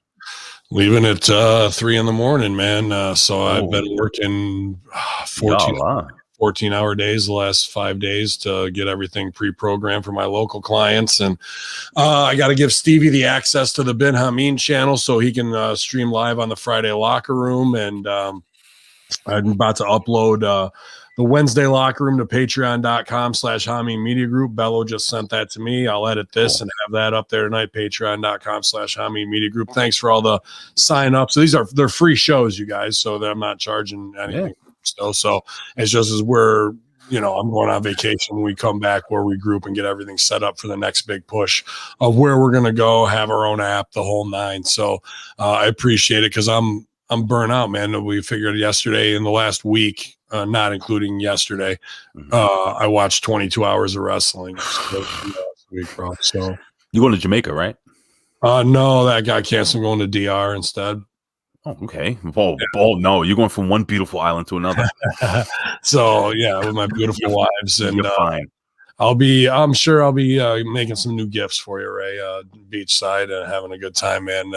Definitely needed as I'm as burnt as I've ever been. Tax time and all that shit really fucked me up. So, yeah, we're going to get away for a couple days for the weekend and then be back hopefully by Tuesday for Russo brand shows. So everything will be right back on schedule. But the Monday Locker Room, I think there's going to be some surprise run-ins. I think Man Beast tag team partner, hopefully Adam Revolver, who I would really love to have on this platform full-time because he's a wrestling robot, man. Like, you want to talk Rip Rogers, Al Snow, Danny Davis made. Power's Mind is one of the greatest ever, and not a lot of people know about him as a 16-year pro. Mm-hmm. I think he definitely should be on here with us. So I'm excited to hear that Monday Locker Room. I was going to set up Strangler Steve and Big Stevie Cool, but I think Strangler Steve can't make it, so we're going to have to find a co-host there. What day? What time? Tomorrow or in the morning. So I'm going to see what Stevie wants to do. But what time? 8. I don't know. Usually we go at 8:30 in the morning. I would have given you. I would have given you 11. 8:30. Stevie's up at 5. You know, so I have a lot of planning to do with me and Jen. of course, we got the wedding coming up June 12th. Mm-hmm. We got the church. We got the minister. We have the after spot. Remember where I got engaged to her in Mario's? Mm-hmm. We have that spot afterwards. We're getting everything together. Our passports. We're getting ready, Ben. This is it, bro. You're gonna love it, man. And nothing's gonna change, bro. It's just all the hype up to it. Just truly trying to enjoy it, man, and not like get all into the spectacle. Just make sure it's what you want to get out of it and what you want her to get out of it. And it's not for anybody else. You know what I mean? That's the best advice I can give. Sonic wants me to hit an eagle, but he'll accept a birdie. If I went eagle, bro, I quit golf. Like, I'm done. I don't think I can do anymore, but I definitely will try and birdie it up for you. I think I'm going to go play one, but it's expensive down there to play. Like, what I could play for down there, I could play 6 times up here for that. But again, I'll be right on the ocean on some of the most beautiful courses ever. So that's funny because where we're going in Cancun, the golf course is included. Nice, very cool. So you're going to see Big Ray playing some golf. I'm gonna try to take some pictures and videos. And I don't know if Jen doesn't know this. We're gonna stream the wedding. Good. That's awesome, dude. That's great. I can't wait to see it. And yeah, if you've never golfed before, it's not like baseball, Ray, which I know you're great at. I can play. Just keep in your mind, eye on the ball, head down the whole time. And it's only a 2-ounce ball that's not moving. It's not a baseball moving at 90 miles an hour. So you don't have to try and kill it. A smooth, slow swing will send that motherfucker flying. If you try and kill it, it's going to go way off to the side and you're going to be walking in the fucking... Ben, I've watched The Honeymooners 1,000 times. Ed Norton, I addressed the ball. Hello, ball. I got it, bro. Watch Caddyshack and be the ball. No. Be the ball. Got it. All right. All right. So I guess we're done. We had a ball here today, and you guys can too. Going to ProWrestlingTees.com/Ben Hameen, Stevie Richards, Greek God popping on, Chris Silvio, Dr. Ted. There's all of our stores 20% off right now. You guys, big spring sale going on.